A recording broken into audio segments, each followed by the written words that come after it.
Le modèle des entreprises sucrières en Guadeloupe, en Martinique et à La Réunion, il a un gros défaut qui est structurel, c'est qu'il est excessivement dépendant des aides publiques. On donne chaque année 220 millions d'euros à la filière sucre outre-mer. 220 millions d'euros. C'est-à-dire Martinique, Guadeloupe, Réunion. Pour faire du sucre. Ce sont des aides, c'est pas pour faire du rhum, c'est des aides pour faire du sucre. Et ces aides, elles servent à produire aujourd'hui combien 200 000 tonnes de sucre, qui se vendent peut-être à aller à 500 euros la tonne.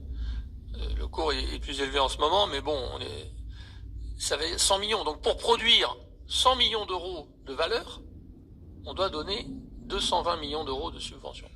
Donc on a un modèle qui, en plus, est en concurrence avec les marchés internationaux, puisque le sucre, évidemment que le sucre ne se consomme pas uniquement sur le lieu de production, il est exporté vers l'Hexagone, et là, de plein fouet, il prend la betterave, il prend les sucres spécialités qui viennent d'Amérique du Sud.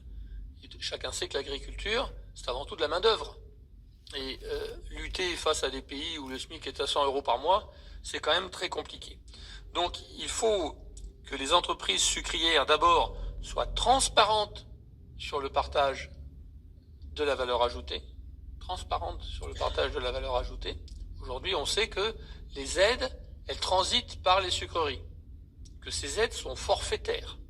C'est-à-dire que quel que soit le volume de canne, que vous produisiez 2 millions de tonnes de canne ou que vous produisiez 1 500 000 tonnes de canne, l'aide que perçoivent les sucreries est la même. Donc, on peut penser que quand même la sucrerie, ça lui coûte moins cher d'acheter 1 500 000 tonnes de canne que d'acheter 2 millions de tonnes de canne.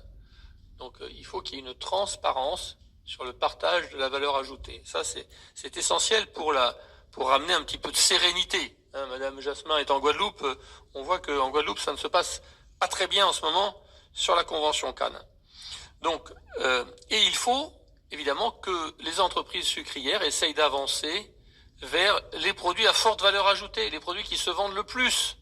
Est-ce que c'est nécessaire de développer des sucres en vrac qui se vendent 250 euros la tonne? Est-ce qu'il ne faut pas plutôt essayer au maximum d'aller vers des sucres de spécialité qui se vendent 900, 1000 euros la tonne?